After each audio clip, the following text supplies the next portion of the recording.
La verdad sobre los templarios. Por Jorge Enrique Gudiño. La Orden de los Pobres Compañeros de Cristo del Templo de Salomón, también llamada la Orden del Templo, cuyos miembros son conocidos como Caballeros Templarios, fue una de las órdenes monásticas militares católicas más poderosas de la Edad Media. Se mantuvo activa durante casi 2 siglos. El origen de los templarios va desde la creación del reino de Jerusalén y elegido Balduino II como primer rey, y deciden unirse a las cruzadas. En el año 1118, Hugo de Payens y Godofredo de Saint-Omer, monjes agustinos, a los cuales se suman otros más, son los primeros caballeros. La finalidad de los guerreros era defender los lugares santos y los peregrinos que iban a ellos. Tras invadir la mezquita de Al-Aqsa, antiguo templo de Salomón, la transforman en el cuartel general de la orden, de allí el nombre, Caballeros del Templo. Inicialmente, se difundió la idea que eran una legión salvadora, donde todos se unían a una buena causa cristiana. Bernard de Fontaine, conocido como Bernardo de Claraval, fue un monje francés y titular de la abadía de Claraval. Con él, la orden del Císter se expandió por toda Europa y ocupó el primer plano de la influencia religiosa. Jacques de Molay fue un noble franco-cotés y el último gran maestre de la Orden del Temple, una orden militar fundada por Hugo de Payens y por otros caballeros que participaron en la Primera Cruzada, cuyo propósito era proteger a los peregrinos cristianos en Tierra Santa. En el año 1127, Bernardo de Clairvaux, Claraval, promueve el Concilio de Troyes en Francia, en el que se redacta la regla de la orden basada en la de San Benito, actualizada por los cistercienses. Desde 1139 a 1945, obtienen privilegios de la orden, por las bulas papales. Se les concede autonomía formal y real respecto a los obispos, solo dependen del Papa. Se les permite tener sus propios capellanes y sacerdotes, recaudar dinero y bienes en nombre de la Iglesia, tienen derecho sobre conquistas en Tierra Santa y a construir fortalezas e iglesias propias. La expansión de la orden se inicia con 12 caballeros, luego de 50 años ya existen en Francia, Alemania, Reino Unido, España y Portugal. A los 100 años tienen 9.000 encomiendas. 30.000 caballeros y sargentos, 50 castillos y fortalezas. Flota propia. Tesoro que les permitía hacer préstamos fabulosos a los reyes. 9 años después de la creación de la Orden en Jerusalén, en 1129 se reunió el llamado Concilio de Troyes, que se encargaría de redactar la regla para la recién nacida Orden de los Pobres Caballeros de Cristo.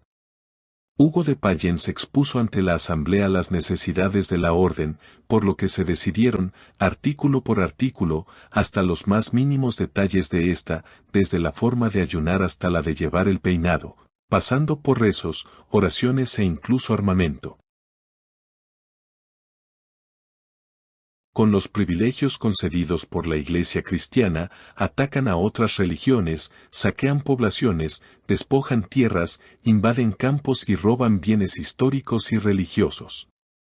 Utilizaron la violencia y la intimidación con el fin de lograr objetivos políticos, religiosos e ideológicos, especialmente en contra de los musulmanes, en la franja sirio-palestina. Las cruzadas fueron iniciadas por la Iglesia Católica, por el llamado del Papa Urbano II, con el objetivo de reconquistar Tierra Santa y liberar a los lugares santos del dominio musulmán. Los templarios se unieron a esta causa que incluyó la búsqueda de tierras, riquezas y gloria, además del deseo de demostrar la fe cristiana y expandir el poder de la Iglesia, generando violencia, saqueos y hostilidades entre cristianos y musulmanes. Hubo 8 grandes cruzadas oficiales entre 1095 y 1270, y muchas más no oficiales. La primera cruzada, logró la conquista de Jerusalén y la creación de un reino cristiano en Tierra Santa. La Cuarta Cruzada se enfocó en Constantinopla en lugar de Jerusalén. La comandería o encomienda era un bien inmueble territorial formado gracias a donaciones y compras posteriores. Formaban un pequeño feudo. La banca. Gracias a la confianza que despertaron, instituciones y personas les confiaban su dinero. Gracias a la red de establecimientos de la orden pusieron en marcha la letra de cambio. Grandes préstamos a reyes, Francia e Inglaterra y a la nobleza y comerciantes. Llegaron a ser la institución más rica de su época. Los templarios tuvieron uno de sus más lucrativos negocios en la comercialización de reliquias de los templos saqueados. Distribuían el óleo del Milagro de Saidnaya, un santuario a 30 kilómetros de Damasco a cuya virgen se atribuía el milagro de exudar un líquido oleoso. Los templarios preparaban un brebaje, lo embotellaban en pequeños frascos y lo distribuían en Occidente, como si fuese el verdadero óleo de Saidnaya. También comercializaron numerosos fragmentos del Lignum Crucis, la Santa Cruz en la que se decía había estado crucificado Jesucristo y que se decía habían encontrado ellos. Vendieron tantos fragmentos de la Santa Cruz, que con toda la madera se podría construir el arca de Noé. En principio, la jerarquía de la orden se basa en servidores y artesanos, que son regidos por caballeros y escuderos. Sobre ellos mandan los capellanes, los caballeros combatientes y finalmente el gran maestre, que era el líder supremo, que era vitalicio. Posteriormente se diversificó más, incluyendo nuevos cargos, a partir del gran maestre, le seguía el gran comendador, el preceptor, el caballero, los sargentos, el hermano donado, los novicios, los hermanos leigos y los capellanes. Los hábitos son una túnica blanca para caballeros, ropa negra para capellanes y escuderos. Una cruz roja, parte superior izquierda del manto. El maestre lleva una cruz con 2 travesaños.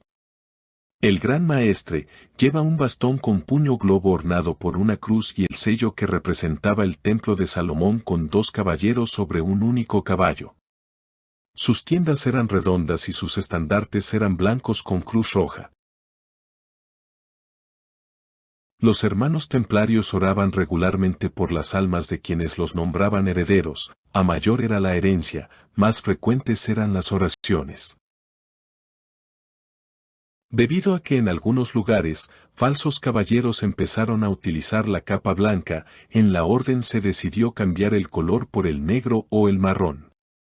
La orden era que estos hábitos debían ser sencillos sin adornos, como actualmente se atribuye. En 1230, Gregorio IX concedió la potestad de usar la cota de malla y la cruz al pecho en la guerra. La espada era una común y corriente de la época, sin adornos.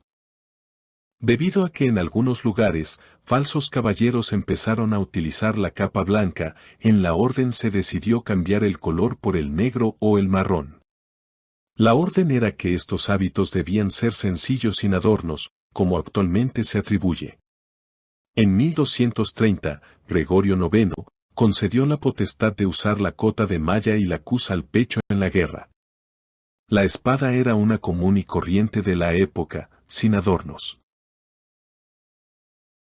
Para ingresar a la orden se debía pasar por una etapa de probacionismo, en la cual se realizaban pruebas secretas y juramentos, y otras pruebas simbólicas relacionadas con los 4 elementos, que significaban la búsqueda de humildad, caridad, servicio y amor. La segunda etapa era la de afirmación ante una asamblea de 2 hermanos, que le hacían 3 preguntas claves, luego venía una aceptación y juramento. La cuarta etapa era la de reconocimiento, al terminar la ceremonia se le entregaba una cuerda que debía usar bajo sus ropas, vínculo con la orden y talismán contra las fuerzas externas. Se dice que en su viaje de invasión, Cristóbal Colón viajó en 3 carabelas que llevaban el símbolo de los cruzados. Colón fue un terrible saqueador de los tesoros indígenas, llevando enfermedades y arrasando con muchas culturas nativas y destruyendo las creencias locales en nombre de la religión católica. Los templarios se unieron a las cruzadas y en nombre de la religión católica comenzaron a atacar poblaciones civiles, apoderándose de sus bienes, de ahí obtuvieron mayor poder económico. Saqueaban sus templos para revender sus reliquias, especulaban con los pequeños comerciantes que transitaban por la ruta de la seda. Los cruzados se convirtieron en grandes invasores, que trataron de establecer su dominio sobre una población mixta de musulmanes, suníes y chiíes, judíos, griegos y sirios cristianos ortodoxos, samaritanos y colonos pobres de toda Europa. En su encomienda sagrada, los templarios masacraron a miles de personas, muchos que no eran cristianos, otros inocentes que eran asaltados en su camino a Jerusalén. Establecieron oscuras alianzas con tribus de invasores mongoles, que también combatían contra los islamistas. Desde el comienzo de su regia carrera, Felipe promovió no solo la aniquilación de los templarios y el asalto a sus riquezas en el caso de los caballeros, con sus propiedades, pues tenían dos cosas en común: no eran especialmente populares y contaban con una cantidad de oro más que generosa en sus bolsas. Además, Felipe les debía mucho dinero, y él no quería ni podía pagar. Los mercaderes y banqueros lombardos, italianos poco apreciados por los franceses, serían uno de los grandes objetivos de los saqueos de Felipe. En 1291 el rey inició una cruzada contra ellos, ordenando una detención general del colectivo, y durante los años siguientes los expolió de forma sistemática, haciéndose con sus bienes, expulsando a algunos comerciantes problemáticos de Francia y multando a otros de forma arbitraria. Además de los lombardos, también los judíos sufrieron el asalto de Felipe el Hermoso con sus cruzadas. En 1306 Felipe dio su gran golpe. Expulsó a todos los judíos de Francia y, para que no se le escapara ninguno, designó comisarios especiales y arrestó simultáneamente a los representantes de todas sus comunidades. A continuación, les dio un mes para dejar el país, portando solo sus ropas y algo de dinero para el viaje. La convocatoria y la subsiguiente predicación de la Primera Cruzada inspiró un creciente antisemitismo entre las poblaciones cristianas europeas. En algunas partes de Francia y Alemania, los judíos eran percibidos como enemigos equivalentes a los musulmanes. En Berlinghofen, ciudad de paso, los templarios se establecieron su centro de operaciones. En esta población arrasaron con los judíos, quedándose con sus riquezas y tomando el negocio de préstamo de dinero. En 1095 la animosidad cristiana contra los judíos llegó a su punto más alto cuando miles de miembros franceses de la Cruzada de los Pobres llegaron a la zona del Rin sin apenas provisiones. Para proveerse, comenzaron a saquear los bienes y propiedades de los judíos mientras intentaban forzar su conversión al cristianismo. En 1099, los defensores judíos de Jerusalén se retiraron a su sinagoga para prepararse para morir, una vez que los cruzados atravesaron las murallas de la ciudad en la conquista de Jerusalén. El edificio fue incendiado con los judíos dentro. Tras el asedio, otros judíos que fueron capturados en la cúpula de la roca. Muchos judíos fueron apresados por Raimundo de Tolosa, para exigir rescate por ellos. Los judíos caraítas de la comunidad de Ascalón pagaron primero por los libros sagrados, y luego fueron rescatando pequeños grupos de judíos a lo largo de varios meses, pero finalmente fueron convertidos o asesinados. Los costos de las campañas eran bastante elevados y Francia ya no tenía recursos para pagar los barcos contratados a Venecia. Decidieron asaltar la ciudad cristiana de Zara, en Croacia. El Papa Inocencio III excomulgó a todo el ejército por el ataque, pero finalmente les concedió la absolución, a cambio del oro que habían obtenido. Luego fueron tras Constantinopla.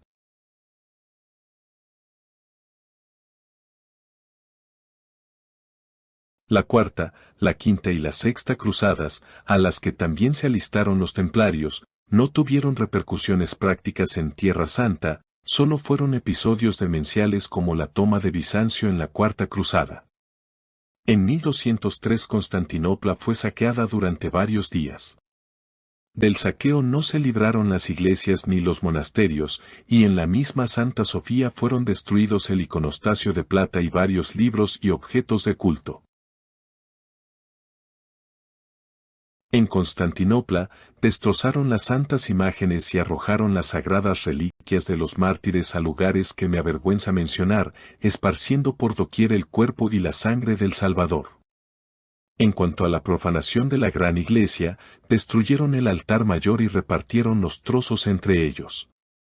Introdujeron caballos y mulas a la iglesia para poder llevarse mejor los recipientes sagrados, el púlpito, las puertas y todo el mobiliario que encontraban, y cuando algunas de estas bestias se resbalaban y caían, las atravesaban con sus espadas, ensuciando la iglesia con su sangre y excrementos. La disolución de la orden se inicia con una conspiración, donde el Papa anula el juicio y suspende poderes de obispos e inquisidores. Se inicia una persecución, liderada por Felipe el Hermoso, quien logra confesiones de 72 templarios. No se pudo probar que la orden fuera herética, a pesar de las confesiones individuales. En el año 1311, en el Concilio General de Viena, el Papa adoptó la disolución de la orden, mas no la condena de la misma. Obligan al Gran Maestre a confesarse. Jacques de Molay bajo presión confiesa y luego se retracta. Frente al Palacio de Versalles, el 18 de marzo de 1314 son quemados vivos. Los bienes de la orden son repartidos entre reyes y la orden de los hospitalarios. La decadencia de los templarios comienza en el año 1244, cuando cae Jerusalén en manos de los musulmanes, el reino se desintegra y los templarios mudan sus cuarteles a San Juan de Acre. En 1248 Luis IX de Francia, San Luis, dirige la séptima cruzada a Egipto donde sufre una gran derrota. Los templarios negocian el rescate de San Luis. En el año 1291, cae San Juan de Acre con los últimos templarios luchando con su maestre. La orden se muda a Chipre tras comprar la isla. En el año 1307, Felipe IV de Francia, llamado el Hermoso, quien tiene una gran deuda con los templarios por su abuelo y otros préstamos, solicita al Papa Clemente V que inicie un proceso contra los templarios. El 13 de octubre de 1307, la operación en toda Francia, cae Jacques de Molay y 140 templarios. El legado de los templarios está presente en la arquitectura en forma de edificios como la iglesia del Temple en Londres, la capilla Raslin en Escocia y gran parte de Acre en Israel. También se les debe la creación de la banca especulativa, la contabilidad y la letra de cambio. Nunca financiaron proyectos productivos en favor de pobres. En unión con los constructores masones, los templarios levantaron algunas iglesias, castillos y pequeños campamentos en Europa. Las construcciones se realizaron sobre antiguos castillos musulmanes. Por ejemplo, el castillo de Monzón en Huesca es una fortaleza oscense que fue un antiguo bastión musulmán. Desde el año 1143 fue sede de la principal encomienda templaria. La orden recibía posesiones, bienes inmuebles, parcelas, tierras, títulos, derechos, porcentajes en bienes, e incluso pueblos y villas enteras con sus correspondientes derechos y aranceles. Muchos nobles europeos confiaron en ellos como guardianes de sus riquezas, y fueron usados como tesoreros reales. Crearon una gran red, convirtiéndose en los primeros banqueros, cobrando intereses a los comerciantes judíos. Crearon la contabilidad moderna, pagarés y letras de cambio. Y así la Orden de los Pobres Compañeros de Cristo del Templo de Salomón pasó a ser una irracional y millonaria orden que arrasó a más de 22.000 víctimas por sus creencias religiosas para apoderarse de sus bienes. Los caballeros templarios nunca trabajaron en labores productivas, solo se dedicaron al robo, saqueo y especulación en nombre de la religión. No se conoce si realizaron labores de ayuda a los pobres, ni quedan obras en beneficio de la población desfavorecida. La Iglesia Católica nunca financió las cruzadas, solo se benefició económicamente de los asaltos, robos y la conversión forzada al cristianismo. Los templarios fueron brutalmente torturados y obligados a confesar cargos escandalosamente falsos, como homosexualidad, adoración al diablo, herejía, corrupción financiera, fraude, escupir en la cruz, idolatría, besos obscenos y negación de Cristo. Dentro de las absurdas acusaciones contra la orden, están unas como la de adoración de un gato que llegaba cuando habían asambleas. El viernes 13 de septiembre de 1293, muchos caballeros fueron apresados por sorpresa con la connivencia del Papa Clemente V, acusándolos de herejes. Los castigos para los culpables iban desde la excomunión y la prisión perpetua hasta la hoguera. El inquisidor general de Francia, Guillermo Imberto, ordenó a Enguerrand de Maringe para que se apoderara del tesoro de la orden y lo administre en nombre del rey, hasta que se transfiera a la orden de los hospitalarios. Se han creado mitos que dicen que los templarios fueron los protectores del Santo Grial, el Arca de la Alianza, el Santo Sudario de Turín e incluso del linaje de Cristo, en la Capilla Rathling y en Oak Island, frente a la costa de Nueva Escocia. Las cruzadas reiniciaron el contacto cultural y comercial entre Oriente y Occidente. Esto colocó en una posición de mucho poder e influencia a las ciudades portuarias y comerciales de Italia, como Génova y Venecia. El poder de la nobleza feudal, fuertemente diezmada en las guerras contra los turcos y debilitada por el auge del comercio, decayó notablemente. La nueva situación fortaleció el poder de los mercaderes y los reyes. En resumen, la historia de los templarios se ha escrito basada en muchas especulaciones de grandeza y heroísmo, ocultando el oscuro abuso que incurrieron en el desarrollo de sus campañas, asaltando, destruyendo, violando y torturando a la población obligándola a la conversión a la religión cristiana o a la muerte. También el final de la orden no fue muy digna, ya que por la gran riqueza que amasaron, fueron blanco de envidias y persecución por parte de los reyes y de la propia Iglesia. Sobre el conocimiento oculto que supuestamente manejaron, se conoce muy poco, más bien son mitos sin fundamento, y si hubo algo fue tomado de la cábala de los judíos. La fortaleza de los templarios estaba en la especulación, la guerra y el poder que les daba el dinero. En el olvido quedaron aquellos nobles ideales de ayuda a los pobres y de pobreza de la orden. Suscríbete a nuestro canal y mantente actualizado de nuevos videos culturales.